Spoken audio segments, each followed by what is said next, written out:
Hey, greetings, everyone. Wow, we already have some comments, and we're not even live yet.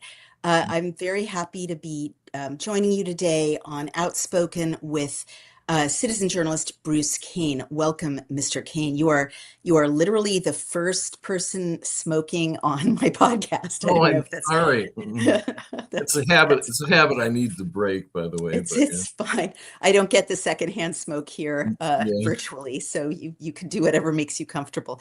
Thanks so much for joining us. Um, so Mr. Cain is here because he wrote a Substack that I thought had a lot of important links and observations in it.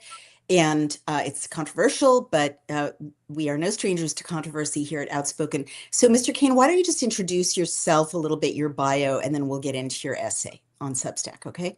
Which one are we looking at? The legal basis for the Islamification of the U.S., the one Oh, you sent me. Yeah. okay. Um, well, let's see. I was born in '54. I've been an activist most of my life. I started out '72, senior year of high school at Dearborn High, which is the largest Muslim area of the U.S. Organized some protests at the high school. And then when I went to Michigan State, I met a sociologist and helped organize the bus runs for the DC demonstrations. So you'll have to inform us, like we're not familiar, what demonstrations, what DC Oh, I'm demonstrations. sorry. I'm sorry. I'm Yeah. sorry. The Vietnam War, Oh, '72. wow. All right. That's Yeah. important to know. So Um, just shows how old I really am. And then about 8 years later, in 1980, I got a letter from the Legal Guild, I think it was, mhm. and found that I had been surveilled since 11th grade in high school. Uh, Yeah, so that was now everybody's surveilled. So I suppose we're all in the same boat now. And then after that, next thing I was involved in was the marijuana legalization thing that started about '89. And that's when mhm. I started writing. I did internationally distributed magazine called New Age Patriot, Mhm. and I just always thought that was stupid. You know, the marijuana laws were just stupid, and Mhm. so I spent about 20 years on that up to about 2010. Mhm. And I guess those are my only. You spent 20 years on marijuana laws? Mm, yeah, I was an activist. Are you high right now, Mr. Kane? Is No, that no, no, marijuana or no. tobacco? You know, I don't. When I was young, I did a lot of entheogens like LSD and mescaline, and Uh-huh. I don't really smoke that much. I might have a couple joints a week. You know, that's about it. Uh-huh. I don't start my day smoking by any stretch of the imagination. Um, Gotcha. so anyway, by 2010, we had the right to grow, and so I thought it was time to change course. And about that time, 2009, the first of the globalist technology was introduced with the smart meters. Mm-hmm. So, I kind of railed against that at the city councils and that. In Michigan. You're living in Michigan at this point? I live in Michigan. I've Mm-hmm. lived in Michigan all my life. Mm-hmm. In fact, I've probably only lived in a 10-mile radius my whole life, so anyway, yeah, then came the smart meters and we railed against that. And then Mm-hmm. I think about 2015, they finally sent me a notice. Who's they? You got to The, be a little more oh, drilled I'm in sorry. here I'm for sorry. this audience. Mm-hmm. I think it was the city. And, it was either get the smart meter or have your electricity turned off.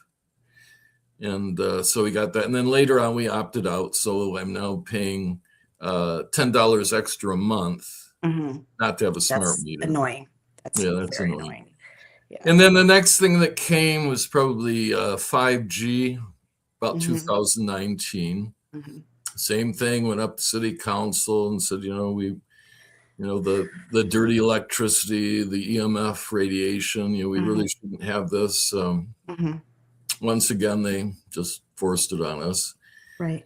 And then most recently, they're installing smart water meters now. Huh. And so Interesting. a couple essays back, I wrote about this. I went to the city council and asked if we could opt out or somehow refuse them. Hmm. And city council never got back to me. And Hmm.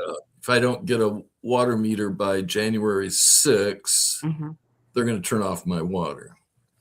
So I'll Uh, probably, so, so I don't mean to interrupt you, but I think we've got a really good overview of your past as an okay. activist and citizen of Michigan, Mhm. and I know that you've got a Substack called Bruce's Newsletter on Substack, and I'm just going to fast forward a little bit, if I may.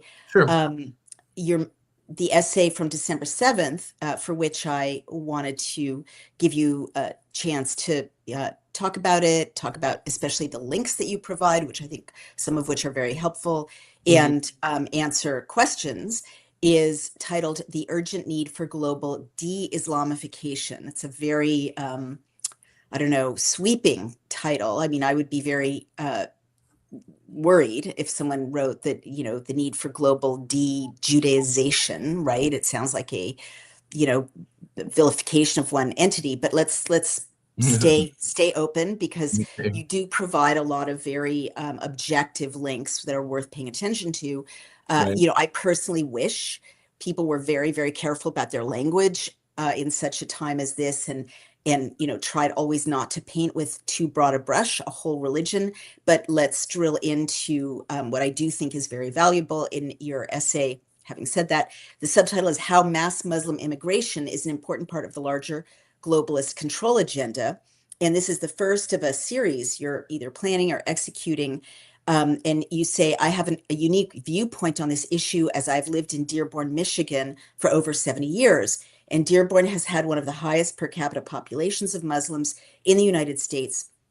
So, and I'm glad you say this, while I love my Muslim neighbors, I've recently become concerned that radical Muslim and communist groups such as Antifa are gaining a significant foothold in Dearborn, Minneapolis, New York, and other American cities. There's Mhm. also a shocking rise in anti-Semitic speech since October 7th, 2023, in Israel. The same thing is happening throughout the other advanced societies in the world. And you then go into something very substantive. You ask the question, big picture, how did we end up with so much Muslim immigration into Western nations? And then, if you don't mind, I'm going to share some key points with my audience. Is that okay? Can I keep going? Oh, sure, sure. Okay, great. Um, so you note that Muslim immigration, mass Muslim immigration, is an important part of the larger globalist agenda, and I'm very reluctantly reaching the same conclusion. And you note that, like all other globalist agendas, it has been rolled out globally and at the same time. And I think we saw that, of course, with, the COVID pandemic, the Mhm. lockdowns, the vaccine being the only way out, Ukraine, right? All of these talking points are rolled out always at the same time. And I definitely see that, honestly, in the last 6 months, it's almost like a button was pressed to kind of activate these radical Islamist groups that have been streamed by the hundreds of thousands into Western Europe and North America. So you ask the good question, why? And you say it began in 1965 with the Immigration and Nationality Act, which banned national origins quota systems, replacing it with a new system based on family reunification and skilled labor preferences. And this was signed by LBJ. If you don't mind, I'm just going to go through some of the key important points in your essay, and then so people know what they are, and then we can drill down into them. Okay. Um, it ended discrimination based on race or sex or national origin in immigration, which, by the way, discrimination, in favor of or against certain nations, cultures, and religions had been part of the U.S. immigration policy for as long as we've had immigration law until 1965. I just want to say that, like, my dad's family had to wait 7 years after his father immigrated in the 1920s and before the family could join him, because there were tight quotas on how many Eastern European Jews could be allowed into the U.S. to protect, like, the reasoning was very overt, limits on Irish people coming in the 19th century, limits on Germans, limits on Scandinavians, privileging of Scandinavians and Germans and other kind of Anglo, British immigrants over, those dirty Eastern Europeans or those dirty Italians. This is a discourse that has gone back for 150 years in our country. And I'm not saying it's good.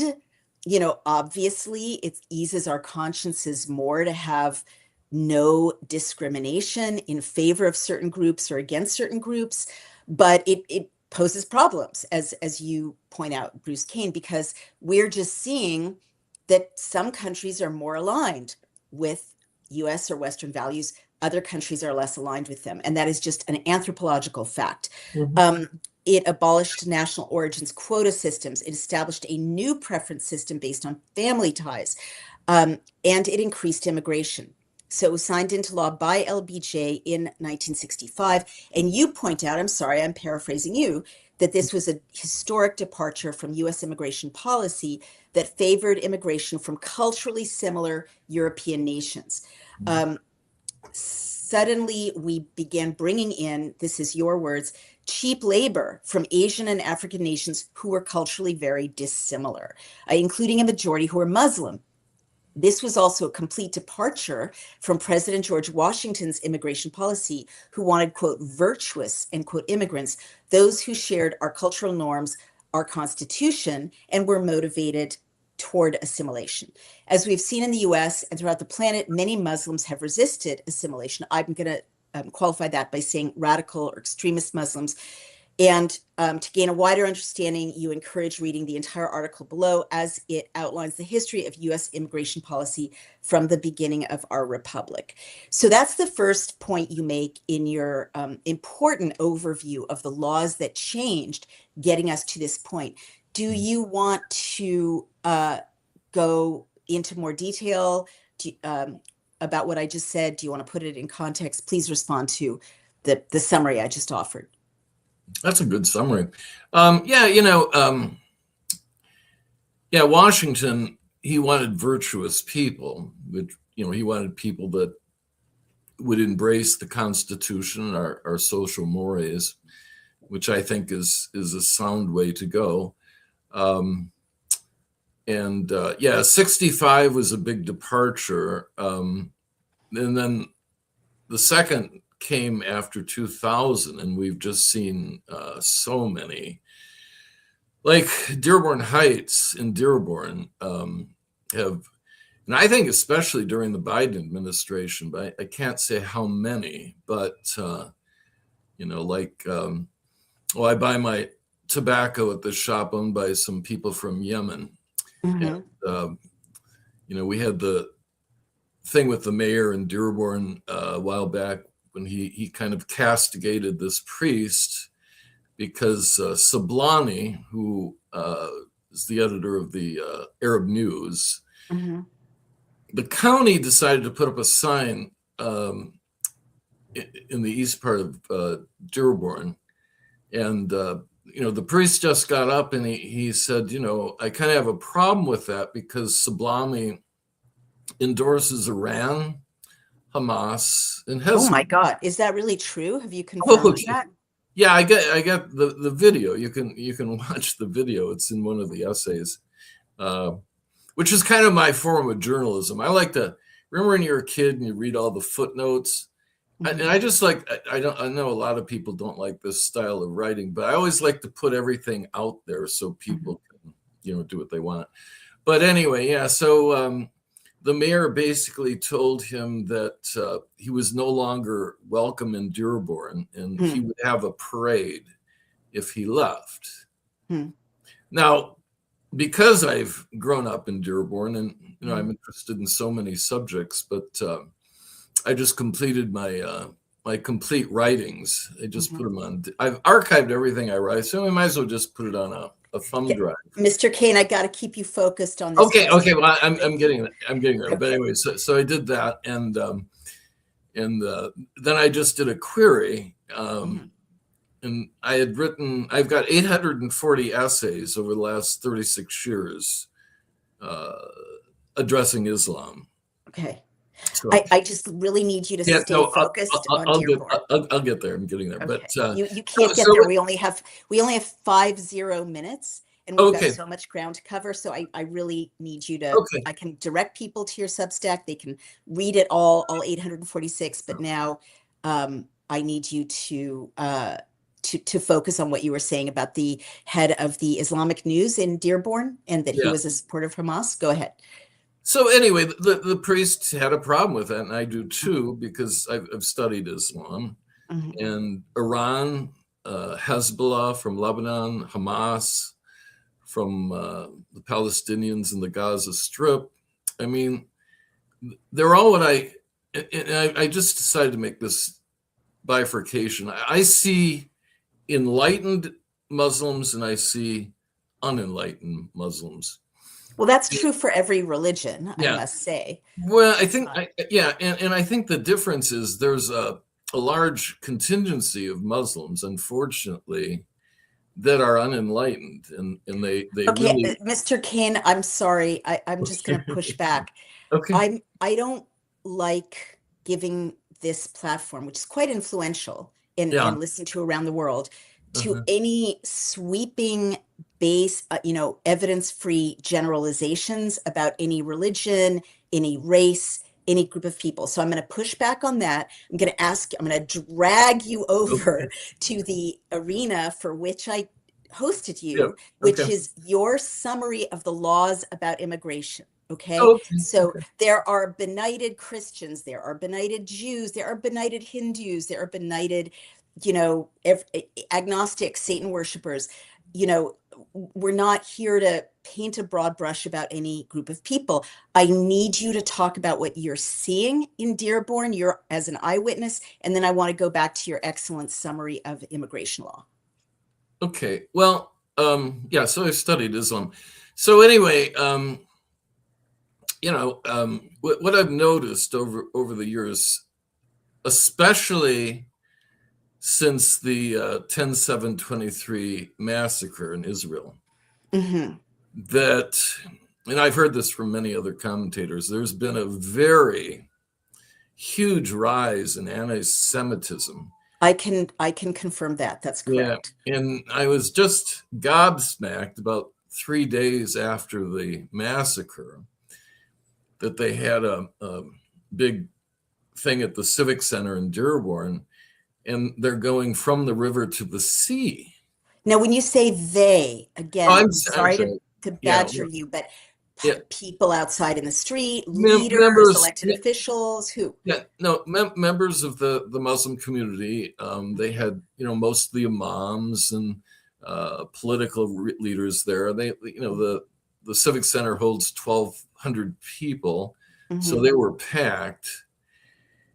And anyway, I, by the way, as I've said, I think I don't care if you're Jewish, Christian, atheist, what I think. I've always felt this way. I'm an old perennial hippie. I think the vast majority of people are good people. Hmm.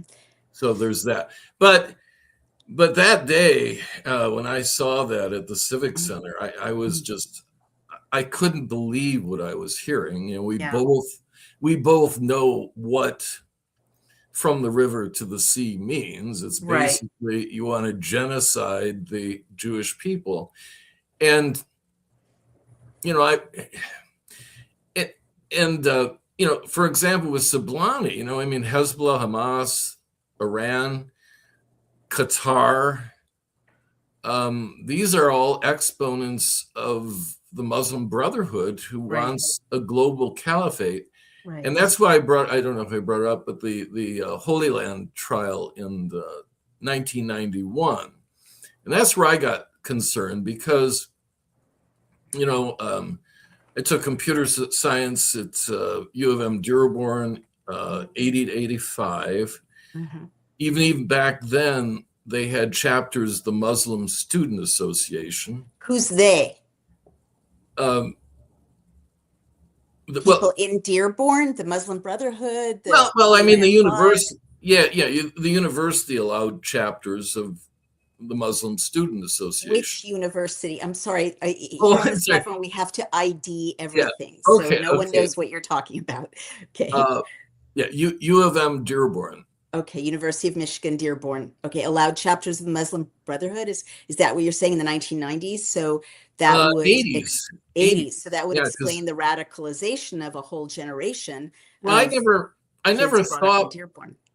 I never thought much about it back then. Mhm. Actually, it wasn't until '91 when they exposed the Muslim Brotherhood strategy and the groups that were involved, like Muslim Student Association, CARE.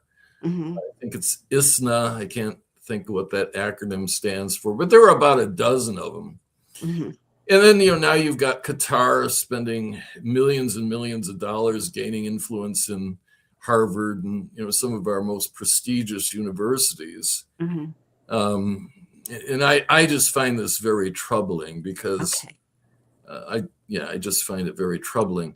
The reason I differentiate is kind of something I came up with recently because, Islam started about 620 AD. The Enlightenment was probably from the 1500s to the 1700s.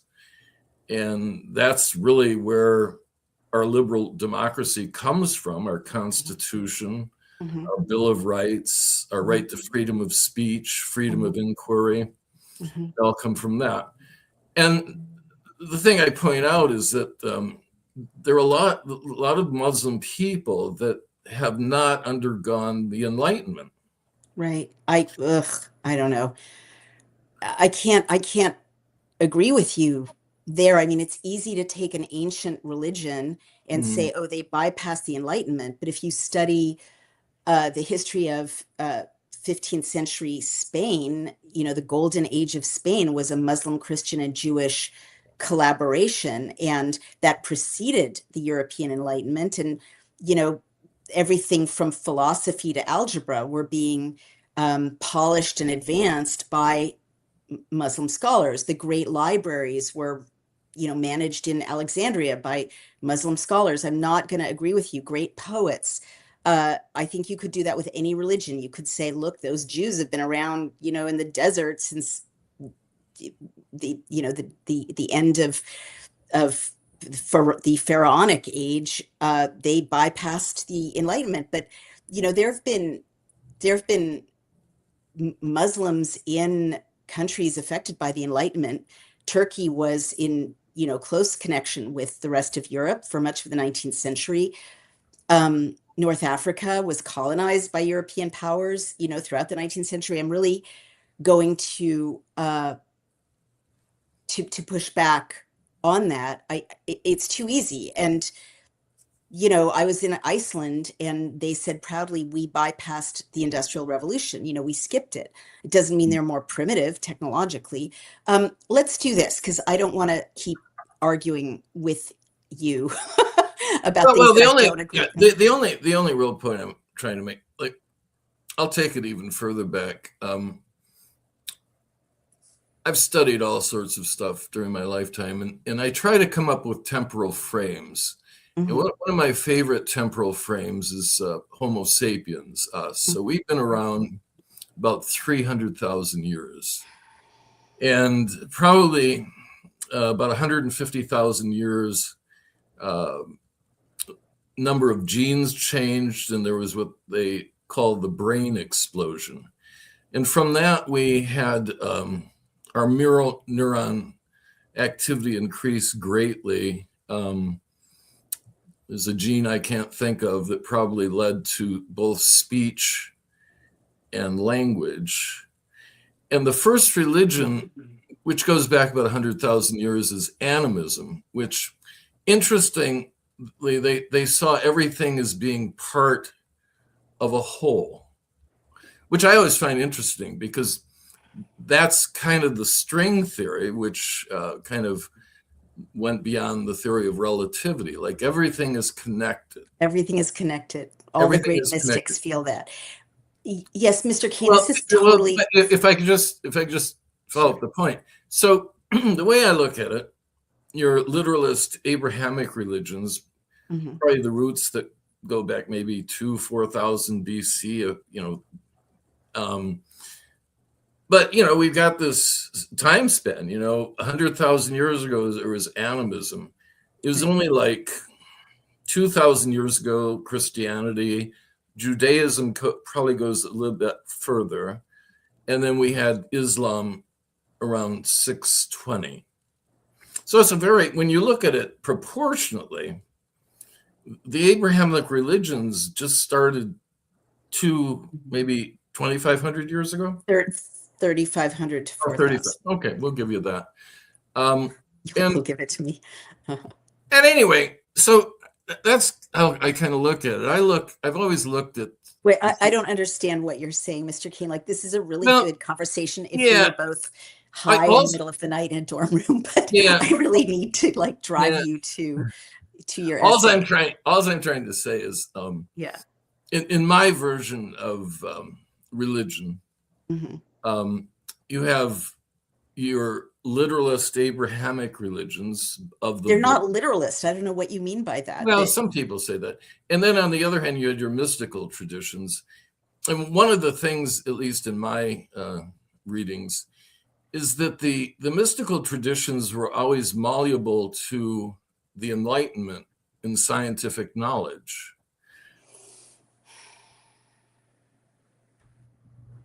Okay, you froze. Not sure why. We're having technical issues. While we wait for Mr. Kane's video to unfreeze, I may need to kick him out of the studio and readmit him. Um, Sean, our producer, please, let's take Mr. Kane out and then bring him back in as soon as we can. I'm going to just text our producer and ask him to bring Mr. Kane back in. And I'm going to see if I can bring Mr. Kane's points back to the reason I asked him to join us. Um, Sometimes everyone in my line of work, you do get conversations you never meant to have, and you do get people who have a broad range of interests, to say the least, and some of it aligns with the purpose of the discussion, and some of it goes far afield. So we're very happy to have Mr. Kane join us, but I am going to kind of keep firmly bringing things back to his essay, because I don't, I don't think we're well served ever by going beyond what we can prove. And to me, as a journalist, it's very important to stick with what we know. So the Bruce Kane Substack, which I think is very helpful, goes on to point out the UN's role isn't, quote, pushing immigrants, but rather managing refugee crises by providing aid, coordinating responses, like with the Global Compact on Migration, and protecting asylum seekers fleeing conflict, with major influxes into Europe driven by wars in Syria, Iraq, and Afghanistan, leading to millions seeking refuge, though most Muslim growth in Europe stems from post-World War II labor migration and births, not just recent asylum. And so this is how the UN responds to displacement. Quote, bullet point, humanitarian aid, agencies like UN HCR provide essential services to those displaced by conflict like Syria. Global compacts, the UN facilitates frameworks such as the Global Compact for Migration to help countries manage migration flows and share responsibility. Coordination, the UN networks assist governments in implementing policies, offering expertise to handle large-scale refugee situations. So I just want to pause for a minute there and have you, think about that because, oh, I'm afraid we lost Mr. Cain. He's not in the waiting room. Sean is looking for Mr. Cain. I hope he's not offended. And I hope he'll come back. But in the meantime, let me keep going with his quite useful summary article. I've never had a guest flee my podcast before. I hope that all is well. I never like to burn bridges. So what I really want you to pause and think about is that the the kind of examples I just gave you from Mr. Cain's essay, they change what migration looks like from our grandparents' generation or our great-grandparents' generation in the U.S. Irish immigrants after the potato famine, German immigrants, Italian immigrants, Eastern European Jewish immigrants, or German immigrants Jewish German, didn't come here assisted in a mass population displacement by international organizations like the UN, the most funded, the most influential, the most senior international organization capable of executing international treaties. There was a kind of Darwinism, really social Darwinism, that applied to immigration to the West and to the US from other countries before the UN intervened in this dramatic way. And that was, the most energetic people, the ones who could put together the money to travel, the ones who had relatives who could help them get settled once they were here, like my grandparents or, other villagers. This often happened in Greece. Whole villages would eventually kind of displace themselves with help from villagers from Greece who had previously arrived. All of these kind of homespun ways of managing as individuals affected who came here. And so you had highly motivated people with resources, often social capital, and also a great deal of self-help in place. And people who are highly, highly motivated, I love you too, Loki, to assimilate. And so once you have a completely different scenario, which Mr. Cain, summarized really well, of these major intergovernmental transnational entities like the United Nations, basically taking whole populations of people in war-torn countries. Often these fights had nothing to do with us. We didn't cause Syria, arguably we didn't cause the ongoing conflict. Certainly we didn't cause the failed state of Somalia. We didn't cause the corruption in Haiti and so on. But when the UN, goes in, says, okay, everyone here needs asylum from the instability and chaos in this horribly collapsed country, and then intervenes to get people transportation, get people housing, get people food, translate materials into their languages, and kind of resettle them wholesale, especially in places that never asked for them, right? Like all the Somalis who got plopped into the middle of Maine, a completely alien culture, or the Somalis who got shipped to, Minnesota. You are going to have a completely different profile of who is there. And now add to it what seems to be a complete displacement of fighting age men into especially Britain in migrant boats, which are being facilitated on both sides by France, by France and by NGOs. Then you have a situation in which you're not getting people who are self-selected as entrepreneurial, who are self-selected as already having relatives there who can help, who will shelter them. You're getting people who are ready and primed and almost instructed that they will be helped to be wards of the state.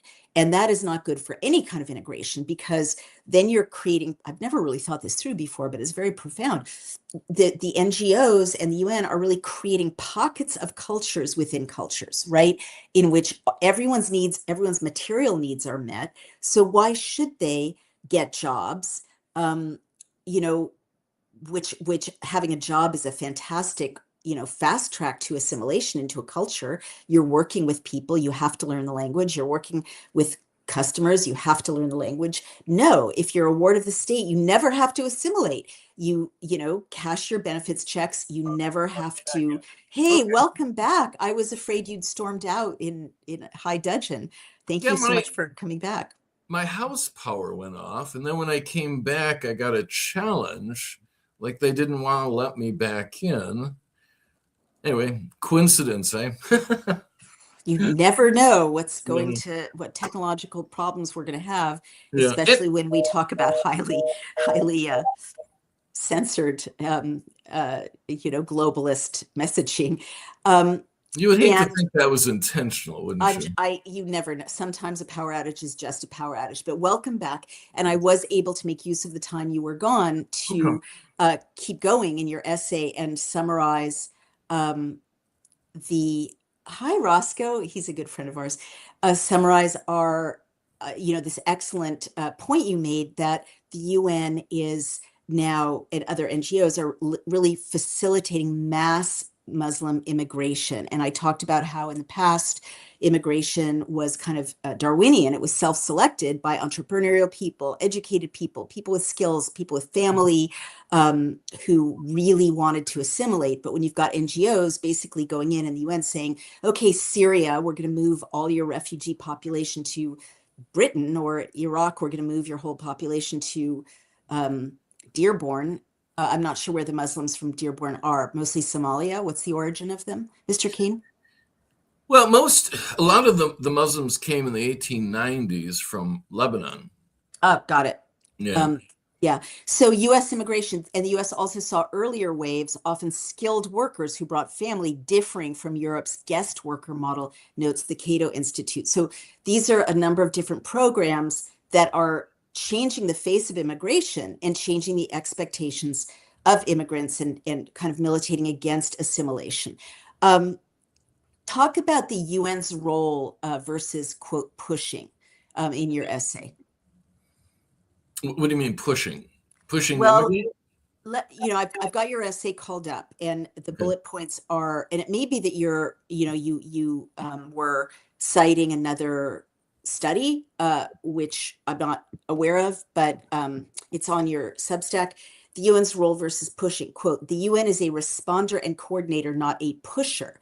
It provides support for refugees fleeing persecution and helps nations manage the resulting movements. Well, that sounds like spin from the UN. Um, Well, and yeah, so this, that was Mhm. actually I always put because I don't know about you, but I find it so convenient to use Google Oh, AI. I see. You do cite Google AI there, and your Yeah. prompt was what role did the UN have pushing Muslim immigrants into Europe and the US? And so AI is saying they didn't push, Mm, and it's kind of a spinny answer. But then you pick up again, and this is a very interesting, mm, very, very interesting map that you share. And you say, in any case, Muslim immigration really began to increase after 2000 and reached a historic level during the 2015 European migrant crisis, which mm, brought in over 1.3 Muslims into EU nations in a single year. And the flow into Europe continues today. 10 years later, and because of the economic and cultural disintegration of Great Britain, due to this largely Muslim influx and bad globalist policies like the Green Agenda, we're headed toward global civil war. And this is a map. I don't see the citation of the map, but I'll just show people, extraordinary numbers of millions of people moving into Western Europe. And the top countries of origin are Syria, Kosovo, Afghanistan, Albania, Iraq, Eritrea, Serbia, Pakistan, Ukraine, Nigeria, Somalia, Russia, Macedonia, unknown, Gambia, Iran, Bangladesh, stateless person, Bosnia and Herzegovina, and Senegal.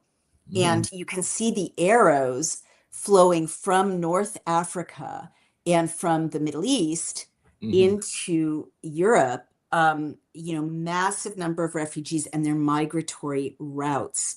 And the dark, thick brown um, arrows are migrations of 100,000 or more. Is there something you want to say about that section of your essay, Mr. Cain? Well, first of all, I made a very sarcastic remark about Google AI because they seem to have a very globalist sort of They do. spin on things. They You do. know, I can't overemphasize this. I think most Muslims are great people, Hmm. but there are a significant number of Muslims that want a global Islamic caliphate. And I think that, you know, and I know you've probably written about this too, you know, with this confluence of AI and all this other stuff, they're pushing us towards what I call a global slave plantation, what Whitney Webb might call a panopticon. Mm.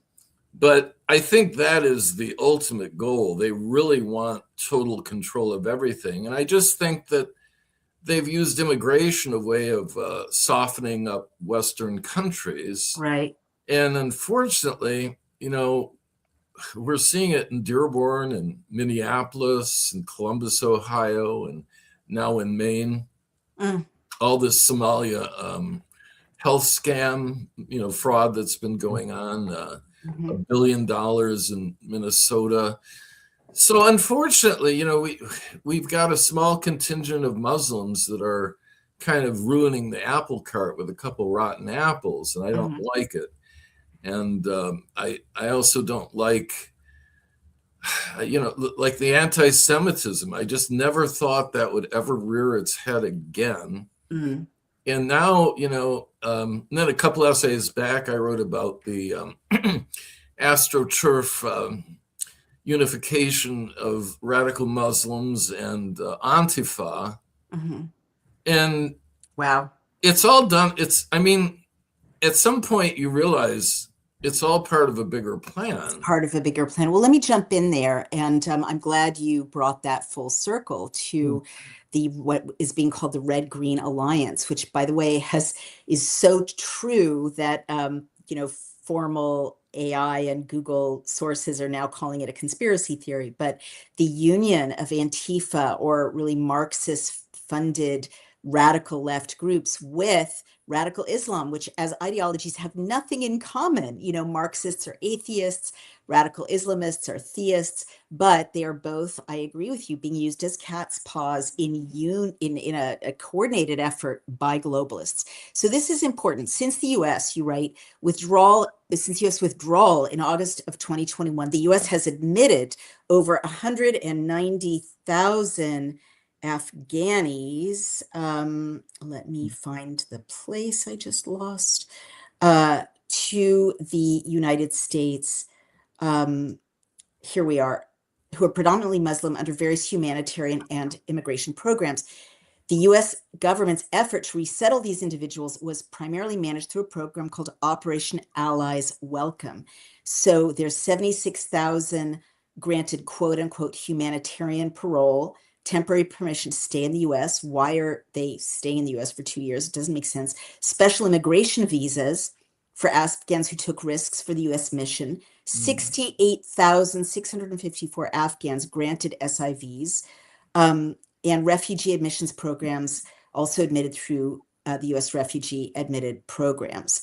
So you point out that it should be no surprise that an Afghani immigrant, Rahmanullah Lakhanwal, was charged with murder and assault in the November 2025 shooting of two West Virginia National Guard members in Washington, D.C. And this was a very terrible shooting. But you know, the, we brought in 190,000 people, some of whom may have helped us, some of whom may be connected to terror cells, some of whom may be both, right? Like my husband, Brian, who has served in conflict areas around the world, says that in many conflict areas, they assume that the people who are helping them may also be members of sleeper cells, or there to infiltrate, or there to report back, or there to, bring a suicide bomber. So it's crazy to me, given the instability of Afghanistan and how difficult it is to even do basic, due diligence on these people, that 190,000 Afghans have been resettled into the U.S. What's your view of the riff I just shared? or of this part of your essay. Yeah, I totally agree. It's insane. How do you vet somebody in a third world country to begin with, like in Afghanistan? And then you have the concept of taqiyya within Islam, where, they're not going to tell you what their plans are, Is that a real thing? Is that really confirmed? I studied Islam in college and I read the Holy Quran, and I don't remember that at all. Oh yeah, taqiyya is a thing. What's your source for that? Oh, boy. I mean, you could just look up taqiyya wiki, and it'll give you a good description. But it's kind of like when they're new to an area, they'll say whatever they have to say, and then as you're seeing in Great Britain now that I mean, Great Britain is on the verge of a civil war right now. I cover it daily, and so you've got these ghettos, these no-go zones. Of course, is that really happening in Britain? A no-go zone, like I've been big reading time, about in Sweden? especially in London, and just the other week in Scotland, they tried to put another 300 immigrants in a hotel, and the people are not having it. It's getting violent now, in Wales and in my homeland of Scotland and England and Ireland. It's they're massive demonstrations, and Starmer is just trying to, I don't know.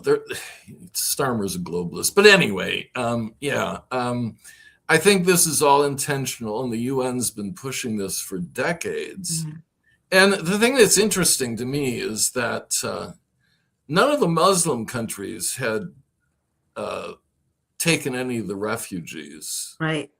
That is really interesting. And then you have the problem with the Palestinians, because I hate to say it, but none of the Muslim countries want the Palestinians, because sadly, no. They've become such Jordan a took problem. some.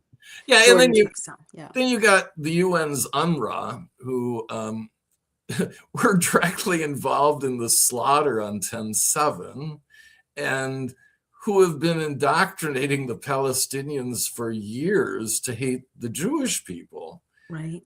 I mean, you begin to see a trend here. You do. You do. And I just want to jump in here with 2 points, if I may. You say that 104,000 people in Britain rose up to resist mass Muslim immigration, and you identified some parts of Britain, Scotland and Wales. I'm going to throw in the Republic of Ireland, formerly part of Britain. It's so ironic to me watching what's happening there, because these poor populations are being shamed by a discourse of white privilege and white supremacy, when these are Scotland, Ireland, and Wales fought so hard for so many centuries for their own sovereignty. They were completely colonized by Britain, by the English, and they have won their own autonomy, such as they have it at great historical cost. Much blood has been shed, especially in Scotland and Ireland, to have a Scotland or to have a Republic of Ireland. So it's heartbreaking to see them being gaslit and told they are just white supremacists and they should shut up and have their cultures dissolve and their national boundaries dissolve. And the other thing I want to note is Roscoe Rossi, our good friend, says, what about Red, Green, Pink Alliance to represent the gay establishment and women's organizations going along with Red, Green too? I will definitely say bravo and kudos to you for pointing that out. It is crazy as a feminist to see women's groups and gay and lesbian groups cheering on jihadists, because if you look up the laws, women do not have legal rights in most extremist Islamic countries. They do not have legal rights in Qatar, in Saudi Arabia, and all over the Muslim world. I mean, it varies, of course. Some countries are better than others in terms of women's rights. But in some countries like Egypt and, certainly Somalia, 98 to 99% of the girls and women are subjugated to clitoridectomies, like horrific torture. Female genital mutilation, like Ursi Hazi, I think her name is, very intelligent Muslim. Yeah, she's fantastic. And I dismissed her, and she's absolutely right. She warns about that. And then just to your point, Roscoe Rossi, it is crazy. It's suicidal for gay and lesbian groups to be, putting on the keffiyeh and aligning with jihadists. And I'm not saying Israel shouldn't obey international law, and so should Gaza. Of course they should, and not target civilians, obviously, if they can avoid it. But in the legal codes of Gaza, it's a 10-year prison sentence for same-sex intercourse. And in other countries, gay men are executed. Lesbians don't even exist. So, or given horrific prison sentences or tortured, as in Egypt. So, people need to wake up. And when I was thinking about this mass migration of mass importation of Afghani people, notably men and their wives, not single women, obviously, they're not allowed to go anywhere by themselves. Um, what you're importing is, to your initial point, Mr. Cain, an absolutely medieval view of women and girls and women's rights, women with no legal rights, no autonomy, sometimes no right to even show their faces, whole bodies concealed, no right to work, no right to an education. Look at the Taliban, Mhm. right? This is a deep cultural reality, and it's going to impact American women. It's already impacting Western European women who are being subjected to horrific sex crimes and trafficking and other forms of harassment and violence. I didn't mean to take your time. Why don't you respond to No, but that? Yeah. it's so ironic, isn't it? Gays and lesbians for Gaza. Really? It's like chickens for Colonel Sanders. It's so sad because you're thinking, like, how could a generation have been so indoctrinated to this insanity?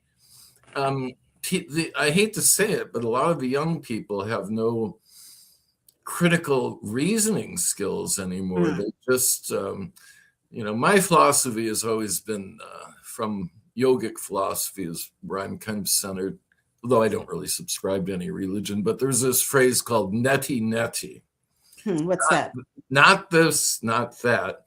Hmm. And what it really means is that, you learn a lot, but you never know everything. So Mhm. you're constantly going, you're constantly asking questions. Mhm. So that's what that's about. But yeah, I mean, I was named after Robert Bruce. He was Right. the first king of Scotland. Right. He emancipated himself from the Vatican. He was quite a great guy, and he, in what was the movie? No, it doesn't matter. But anyway, it's just, to me, I can't believe that so many people today have been so indoctrinated to this, and they can't see through the smoke. Mhm. I mean, because how can a gay be for Palestine or Iran? Well, I mean, that's fair. You can be for a two-state solution, which I'm for as well. You can be for, not having more uh, construction of Jewish dwellings in Judea and Samaria. I'm for that as well. You can certainly be for not targeting civilians. I am for that as well. But it is crazy to be uncritically pro jihadist in any form if you're a woman, if you're a gay or lesbian person, or if you want any kind of legal rights, because I hate to say it, but these societies are incompatible.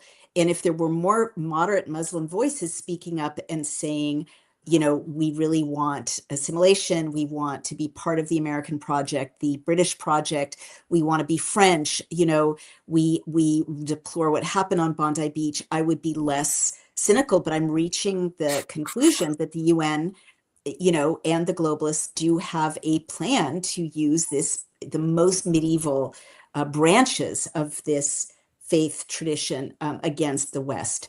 Yeah, and, Um, and, and I Go think and ahead. I think the ultimate goal is, it's the Hegelian dialect of problem, reaction, solution. Well, there you go. And their end goal. I don't know if you agree, but I know Whitney Webb and who's the lady from Catherine Fitz from Solari, who used to head HUD.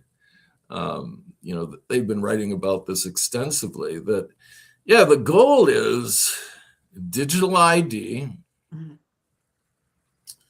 digital currency, and eventually a cashless society. Mhm. At which point, as I put it, you become nothing more than a slave on Uh, a global plantation. I think Totally. that's the goal. I think this is why all this is being done. And, it's not just the UN, it's the World Economic Forum, it's the Mhm. World Health Organization. Um, and what's interesting, they all have absolutely the same goals. Yeah, they do. It's true. You're right. It's all an interlocking agenda at the highest levels. And if we're called conspiracy theorists for noting that, so be it. Right now in history, it's conspiracy theorists 100 and readers of legacy media pretty much zero. Oh, you give it 5 years and every conspiracy theory comes true. Not Mhm. that I am credulous and believe everything, but everything you've brought to us today is very well sourced. People can go look at Mr. Cain's Substack, Bruce Cain's newsletter, or Bruce's newsletter, which is it, Mr. Cain, on Well, Substack? yeah, if you just Google Bruce Cain, Cain space Substack, you'll come up with it. Okay, great. That's And easy. I really encourage, unfortunately, we've run out of our time. The time has flown. Mhm. You've been so patient. But I really encourage people to read this essay about the legal underpinnings of the Islamification of the West and now of the United States. Mhm. And you and our good friend James Green, always so thoughtful, along with all our other friends, points out creative destruction comes next, not racial ethnic domination. I think that's a comment that's very true and aligned with your point. Mhm. This is a means to an end. We're not going to get a caliphate in the end. We're not going to get a Marxist utopia. In the end, all the useful assets will be cleared off the chessboard, and it'll just be what you described, the digital slave global plantation. So we need to keep fighting. Thank you so much for joining us, Mr. Cain. And in addition to Substack, is there somewhere people can find you on social media? My dog is giving me a love gaze. Um, That's about the only place I've been active, because okay, I used to do a lot of YouTube. You can get my YouTube channel, but I don't post on YouTube anymore because they censor everything I write. In right. fact, I'll mention one last thing. Okay. 4 months ago, I distribute through Facebook groups. 4 months ago, it was virtually unlimited. I could do 40 a day. Right. Then, about 4 months ago, they limited me to four a day. Mm. And with these last two essays, they won't let me post it to any groups at all. Well, then you're over the target. Well, Yeah. they will. I had some question in the chat.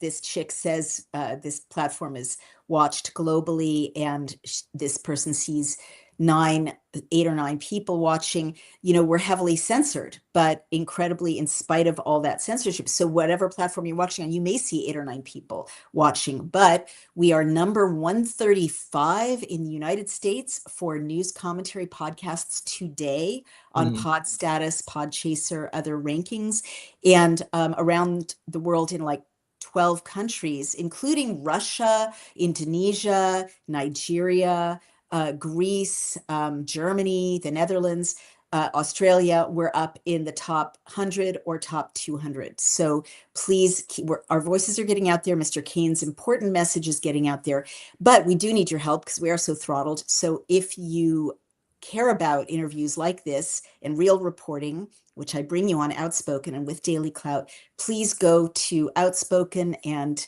on Substack and subscribe or donate, and go over to Daily Clout and subscribe or donate to keep our doors open, and share Mr. Cain's Substack and videos if you find them compelling. Share mine if you find mine compelling. You really get the media you support in our algorithmic world. Mr. Cain, thank you. I'm gonna send you off the platform Okay. now so I can thank our sponsors. Okay. But Thanks we for really having me. appreciate you spending Yeah. time with us, and thank you for letting me disagree as well as agree with you. It's how a good, free, frank exchange of ideas should always proceed. But you were very gracious about it. I'm grateful to you. Thank you very much. It was Thank great you, being Mr. with you. King. We'll see you again. Bye bye. All right, everybody. This is the adorable Loki, the podcast mascot. Isn't he the cutest? Honestly, he's like a stuffed animal. I mean, he is so cute. It's insane. People stop us on the street and say, "Your dog is so cute." It's crazy. Then he barks at them, which is something else we're working on. But um, and we'll say, oh, he's a killer, he'll bark, and they think we're joking. And then he goes, "Rah!" But anyway, for right now, as long as he's held in my arms, he's completely happy, or Brian's arms. He likes Brian even more than he likes me. I'm not jealous. It's okay. But I need to thank our sponsors. Without our sponsors, we could not do this work, you guys. And we're also so proud to have them. American Alternative Assets. There are many gold companies out there, heavy precious metal companies. They are really special. So make note, American Alternative Assets. What do three billionaires, four major banks? I'm going to hold him up so you can see the cuteness. Having a little stretch. And a legendary 72-year-old investor all have in common. They're all making the same shocking prediction. Gold is headed for $10,000 or more. You heard it here. Goldman Sachs says that gold will surge 20%. JP Morgan says 25%. And one respected economist now believes the US government could deliberately raise gold's official price to help pay off the national debt. And the world's wealthiest players are already making their moves. Now you can see exactly what they're seeing, but for free. Our friends at American Alternative Assets just released a powerful new report, The Surprising Case for $10,000 Gold. It breaks down the hidden signals, the central bank gold buying spree, and the way that smart Americans are protecting their retirement savings with gold and silver right now. And I just want to add to this that China is buying up gold reserves. China is buying gold. And as Brian and I say every time we thank our sponsor, American Alternative Assets, if we had bought gold 5 years ago when we first started talking about it and first became aware that you could put your IRA or your savings in gold pretty easily, we would have quintupled our investment. If we had put in 1,000, we'd have 5,000 in value. If we'd put in 5,000, we'd have 25,000 in value, and so on. I don't know another asset, not the stock market, not real estate, even in hot areas, that is appreciating like that. Obviously, everything goes up and down, but Brian and I kick ourselves. We didn't get into precious metals sooner, especially with what Mr. Cain was talking about, what the Solari report talks about, the drive, and every day it's borne out, not a conspiracy theory, the drive toward central bank digital currency where they can switch your money off if they don't like what you're saying. That's one reason I've fled the stock market. Obviously I have to diversify to some extent. My financial advisor is saying keep some stuff in the stock market, but I have fled into real estate and precious metals because I'm scared of being debanked. And I feel much more secure with American Alternative Assets. So what you need to know is that you should call 855-803-GOLD or go to cloutgold.com. You can download the report for free, cloutgold.com. And if you call, mention Daily Clout, mention me. Go to cloutgold.com and do not wait. The window is closing fast. You need to find out how to diversify or invest in gold and precious metals in a crazy time like this. You guys, this has been Outspoken. Thank you for joining us, and I will see you very soon. Our next interview is about electromagnetic radiation. And thank you to listeners all over the world who are tuning in and making this podcast number 135 in the United States and top 100 or 200 in about a dozen countries around the world. Please keep going, sharing, and tuning in. It really means so much to me and to us. And I will see you later. I don't even know how to turn off. Here we go. I thank you so